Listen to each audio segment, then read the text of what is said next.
So let me just make sure I got everyone. I have Tim, Emily, Amy, Jenny, Katie, Lauren, Nicole, Jim, Sarah's mom, Shetland pony. Jenny's the bee.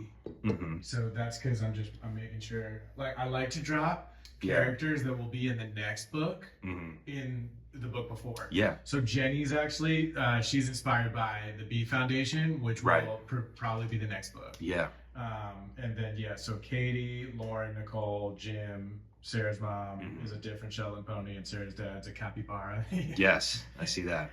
Dude, and then if you want to chuck in a Shiba Inu, I still do want to do your book, man. Oh yeah, I would love to. Your book would be really cool. We have Tim, who's the fox with the gardening tool. Yeah, so I'm drawing Tim right now, and I'm kind of giving him like really big gloves. I just imagine him with gloves. Yes. And I don't know what the name of the tool is that is sort of shaped like a pizza slicer. So I imagine I know gardeners sort of have gloves on, so I'm drawing Tim with like big rubber gloves and sort of an oversized shirt, and then shorts very similar to what Tot has, but I'm gonna give him boots, almost look like rain boots. Yeah. But he's just out here, very outdoorsy, kind of ready to get dirty, and then he would definitely have the same sort of tail as our other fox character, which I think is my sister. Yeah. Free-spirited fox. Yeah. So I like to put differentiating details on their face. Yep. So even though there's two fox characters, you know which is which. And Tim's would definitely be the fact that he's always wearing a hat and you can't see his eyebrows. So most of the characters, you'd be able to see the eyebrows. Tim's face is always partially obscured by a hat. If you see it right here. That's kind of what I came up with. I love that. Yeah. When it comes to children's media, you want to make sure that when a character looks sad, it's very obvious that they're sad. When they're angry, it's very obvious that they're angry. Ed Catmull talked about this, and I might have talked about this last time we recorded. He said that animation and cartooning is a universal form of communication because regardless of language barrier, you can understand emotions by observing them on people's faces. I'm going to give her like a real big hairpiece in front, very similar to what Pip has, but a little more round, because squirrels kind of give off this roundness. I'm going to give her a headband too, kind of like, well, Pip has beads sort of in her hair, but I'm going to give her like a little bit of a headband that comes to the back of her head, and then kind of like a puffy, like her whole thing is very cloudy. She looks almost like a cloud right now that I'm drawing her. She has a crystal ball. This is Emily. Again, you kind of want to have these very subtle details that show what animal it is. Like she has the kind of teeth that Sandy Cheeks would have in SpongeBob. So we know that this is a squirrel in addition to the kind of curly tail.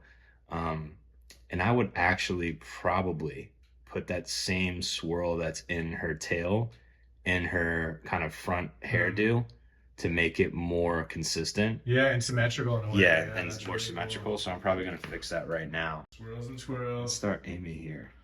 Yeah, I'm really excited. We're at such a cool point in the illustrations because we're almost on that precipice at the point where we hit the place where she built her own plane, you know?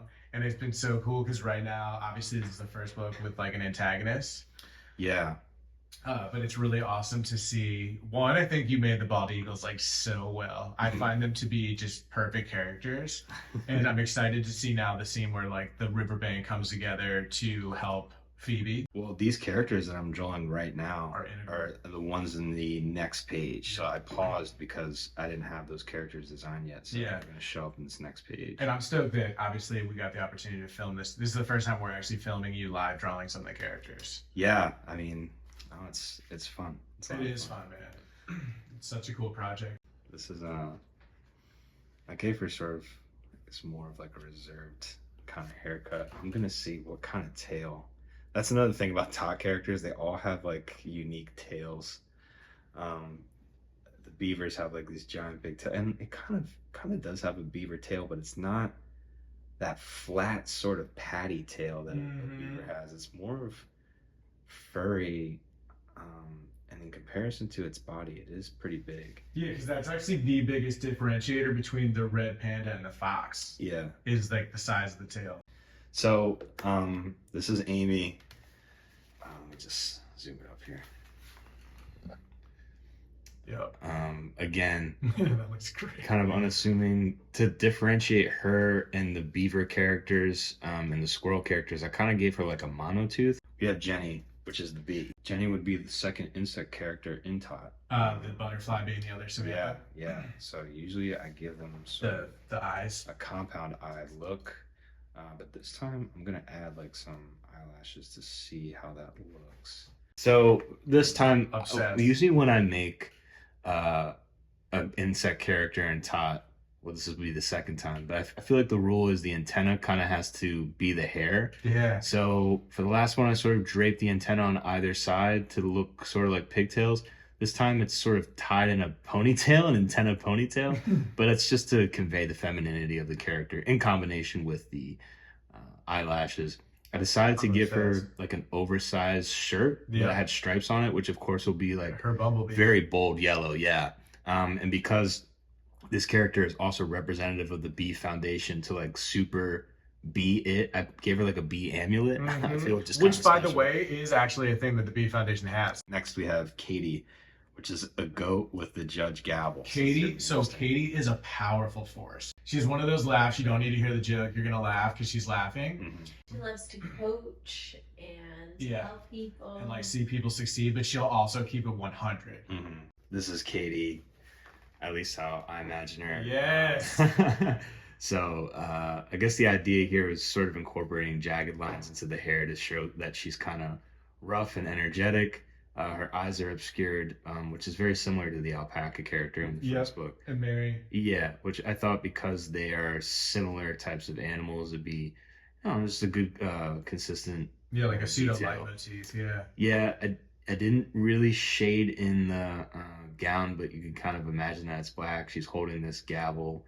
And then, of course, I gave her like those little carrot horns, which are kind of cute. Yeah, they are. That's really cool. Again, I try and make the gender of the character obvious if it needs to be. Katie is so what I did is I tried to have goats have different types of ears. Sometimes they have like long droopy ears according to Google Images. So I tried to make her ears that come down either side of her look like long hair. Yep. So I could tell that this is a female judge. And I gave her sort of like pointed, almost elf shoes. Yeah, I noticed they that. would also be black as well. I like to give maybe the tough, more energetic characters a lot of spikes and angles. We have Lauren now. Okay, all right. Lauren is the most explosive energy you ever. All these characters are high energy. Lauren is the most high energy person that we've ever met. So this is Lauren. I kind of made her.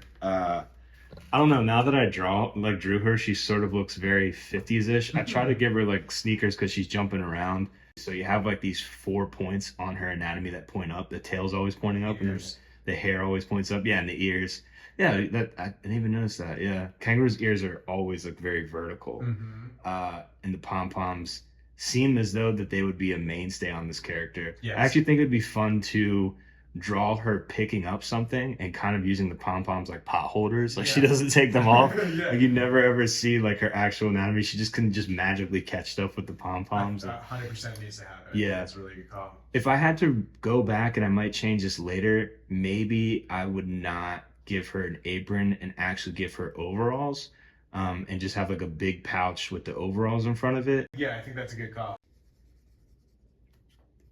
Sort of and I think it's cool because no characters, maybe one character has overalls. I think it might be maybe, I don't know, but yeah, I think this looks better. Yeah, it does. Yeah, I love that. And it's also like a bubbly person would rock a fanny pack. You know what I mean? Yeah, and overalls. Yeah, that's a win. That's definitely a win. A win. Yeah, so it's cool. So we have Lauren out of the way. Now we have Nicole Rabbit, who is a runner. Yeah, Nicole does like Spartan races and stuff. Like she's super serious about her athletics. So we're pretty much done Nicole here. So again, the idea of using ears as sort of hair. That's cute. Bunnies, they typically have either the droopy ears or like the really tall, like stand up guys. Stand up, and I did that before in a previous design. Yeah, I like this. Oh, I almost forgot to give her buck teeth because that's what bunnies have. Now we have Jim. Koalas have such a unique look. Mm-hmm. So this is Jim. Yep, that is Jim. That is Jim. Yeah, I kind of wanted to give him sort of a curly look. Yep. And it sounds like, you know, he's a guy who's very professional. He's a lawyer, so he has his pants tucked in. Yeah, but and he's a teddy bear. Yeah, but he's a teddy bear. Yeah. You know, he just seems like, even though he's professional, he's got a nice watch on. I gave him a little gold bracelet. Yeah. It's a different. I gave him a little polo. Yeah, and I love his nose. Yeah, that's the thing. Koalas have huge noses that are very weird. So prominent on their face, like almost like a beak. Yeah, it looks like an avocado. Yeah. Yeah. So that's kind of what I was thinking about. Very good. So Jim's out. Sarah's mom, a different colored Shetland pony. Yeah. Can you tell me a little bit about Sarah's mom? She was a teacher. Here's a picture. She's wearing a sweatshirt that says "Empower Women, Empower Women." Like that's Sarah, and that's her mom. Interesting. So she's got glasses. I was literally about to ask, does she wear glasses? Yeah, she does. Cool. There we go. Yeah, I think that could be the differentiator. Yeah, I love drawing the characters in Tot that have glasses. Yeah. It's like a sleeveless hoodie with a little shirt underneath. And Yeah. then the Shetland pony sort of hair pattern that I gave Phoebe was straight. Yeah. This one is a little more like wavy. So it's like wavy hair in the back and then wavy tail. Now we have the last character, which is Sarah's dad. Well, technically, you're Shiba Inu. Okay, yeah. But, That'll draw me too. Yeah. But so Sarah's dad, a warm guy. Yeah, this is Mark. I don't think I've ever given a Tot character a graphic tee, but I just thought to give him like the smiley face. High black socks, and then I'd probably give him the Tot shoes, but in green. Yep. Just like all green. Cool. I don't know why, but I feel like that would fit.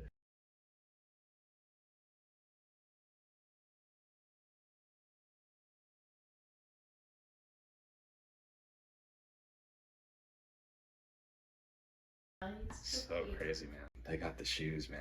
They did kill the shoes, didn't they? Wow, they put a string through the. Yeah. That's really crazy. They really did it up, man. Dude, they actually made. Okay. They made a bracelet. I thought they just like put a bunch of beads on it and kind of sewed it in, but they. No, they gave him a bracelet. That's crazy, man. Look at this. Wow. This is cool. That's crazy. It's cool, man. It really is cool. So we did order Pip, and we ordered Pip in the same fur tone just so that they match. Yeah. But the hair looks good, dude. The hair looks great. Like it's flops like it's supposed to. Like I always thought, like when he was in a walk cycle, the hair would sort of like go up and down a little bit, and like the fact that it flops is great. Yeah, like we're the shoes are wild, bro. My grandfather Ralph used to wear velour shirts like all the time. So the fact that it came as like that velour feel was just like made me happy, you know. That's awesome. Like an homage to him. Yeah, I was gonna say that's a small detail that can never specify. I'm excited to have Tot and Pip together. Yeah, I'm excited to see Pip. You know, I'm excited to see how they do the star and the keys and stuff. Yeah. And then I keep finding myself like searching for accessories so I can. I literally was looking for star clips the other day. Yeah.